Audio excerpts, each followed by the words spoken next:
sebagai bangsa majemuk ditandai dengan banyaknya etnis, suku, agama, budaya, kebiasaan di dalamnya. Di sisi lain, masyarakat Indonesia dikenal sebagai masyarakat multikultural, masyarakat yang anggotanya memiliki latar belakang budaya kultural beragam. Kemajemukan multikulturalitas mensyaratkan adanya perbedaan bila dikelola secara benar. Kemajemukan dan multikulturalitas menghasilkan energi hebat, sebaliknya bila tidak dikelola secara benar. Kemajemukan dan multikulturalitas biasanya menimbulkan bencana dahsyat. Pengertian: persatuan berasal dari kata satu yang berarti utuh dan tidak terpecah belah.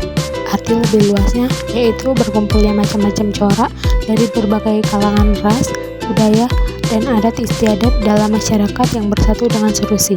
Kesatuan merupakan hasil dari persatuan yang telah menjadi utuh. Maka dari itu, persatuan dan kesatuan sangat erat hubungannya. Kesatuan bangsa Indonesia berarti satu. Bangsa Indonesia dalam satu jiwa. Bangsa seperti yang diputuskan dalam Kongres Pemuda pada tahun 1928. Dalam keadaan utuh dan tidak boleh kurang, baik sebagai subjek maupun objek dalam penyelenggaraan kehidupan nasional. Sedangkan kesatuan wilayah Indonesia berarti satu wilayah Indonesia dari Sabang sampai Merauke yang terdiri dari daratan, perairan, dan dirgantara.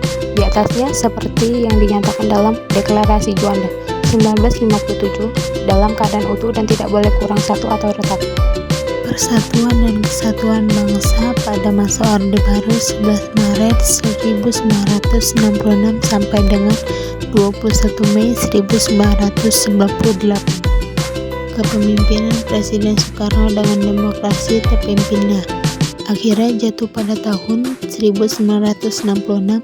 Jatuhnya Soekarno menandai berakhirnya masa Orde Lama dan digantikan oleh kekuatan baru yang dikenal sebagai sebutan Orde Baru yang dipimpin oleh Soeharto. Ia muncul sebagai pemimpin Orde Baru yang siap untuk membangun kembali pemerintah yang berdasarkan Pancasila dan Undang-Undang tahun 1945 secara murni dan konsekuen.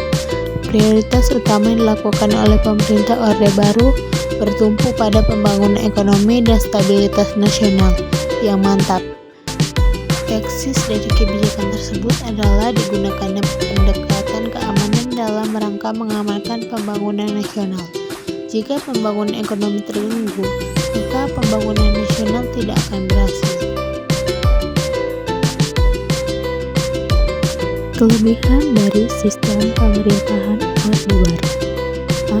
Perkembangan pendapatan per kapita masyarakat Indonesia yang pada tahun 1968 hanya $70 Amerika Serikat dan pada tahun 1996 telah mencapai lebih dari $1.000 Amerika Serikat.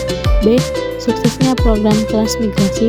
C. Suksesnya program keluarga berencana. D. Sukses memerangi buta huruf. E. Sukses swasembada pangan. F. Sukses repelita. G. Investor asing mau menambahkan modal di Indonesia. H. Sukses gerakan wajib belajar. Kekurangan dari sistem pemerintahan Orde Baru. A. Maraknya korupsi, kolusi, nepotisme. B. Pembangunan Indonesia yang tidak merata dan timbulnya kesenjangan pembangunan antara pusat dan daerah. Sebagian disebabkan karena kekayaan daerah, sebagian besar disedotkan ke pusat. C. Munculnya rasa ketidakpuasan sejumlah daerah karena kesenjangan pemungutan, terutama Aceh dan Papua. D. Kecemburuan antar penduduk setempat dengan para transmigrasi yang memperoleh tunjangan pemerintah yang cukup besar pada tahun-tahun pertama. E. Bertambahnya kesenjangan sosial atau perbedaan pendapat yang tidak merata bagi si kaya dan si miskin. F. Pelanggaran HAM pada masyarakat non-pribumi atau terutama masyarakat Tionghoa. G. Kebebasan pers sangat terbatas, diwarnai oleh banyak koran dan majalah di beredar. H. Pelaku ekonomi yang dominan adalah lebih dari 70% aset kekayaan negara dipegang oleh swasta. Beberapa penyimpangan konstitusional yang paling menonjol pada masa pemerintahan Orde Baru sekaligus menjadi kelemahan sistem pemerintahan Orde Baru adalah sebagai berikut. A. Bidang ekonomi. Penyelenggara ekonomi tidak didasarkan pada pasal 33 Undang-Undang Dasar tahun 1945. Jadinya praktik monopoli ekonomi pembangunan ekonomi bersifat sentralistik, sehingga terjadi jurang pemisah antara pusat dan daerah.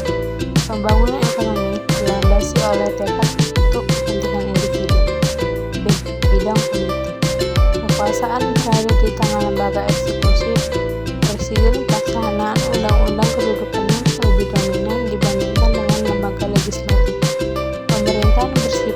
sentralistik. Berbagai keputusan disosialisasikan dengan sistem komando, praktik kolusi, korupsi, dan nepotisme atau KKN biasanya terjadi yang tentunya merugikan perekonomian negara dan kepercayaan masyarakat. C. Bidang hukum. Perundang-undangan yang mempunyai fungsi untuk membatasi kekuasaan presiden kurang memadai sehingga kesempatan ini memberi peluang untuk terjadi praktik KKN dalam pemerintahan. Hukum bersifat kebal terhadap penguasa dan konglomerat dan dekat dengan penguasa. Segala penyimpangan yang disebutkan di atas mengakibatkan negara Indonesia terjerembab pada suatu keadaan krisis multidimensional. Kondisi yang mencemaskan ini telah membangkitkan gerakan reformasi, menumbangkan rezim otoriter. Maka pada tanggal 21 Mei 1998, Presiden Soeharto menyatakan mengundurkan diri. Sebagai gantinya, B.J. Habibie yang ketika itu menjabat sebagai wakil presiden dilantik sebagai Presiden RI yang ketiga. Masa jabatan Presiden B.J. Habibie berakhir setelah pertanggungjawabannya ditolak oleh sidang umum MPR pada tanggal 20 Oktober 1999. Kesimpulan, sejalan dengan empirik sebelumnya, masa awal Orde Baru ditandai dengan terjadinya perubahan besar dalam pengembangan politik dalam negeri dan masyarakat. Sebelumnya pada Orde Lama, kita tahu bahwa pusat kekuasaan ada di tangan Presiden, militer, dan PKI. Namun Orde Baru terjadi pergeseran pusat kekuasaan di mana bagi dalam militer, teknokrat, dan kemudian birokrasi. Naiknya pendapatan per kapita masyarakat Indonesia dari $70 Amerika Serikat hingga $1.000 Amerika Serikat.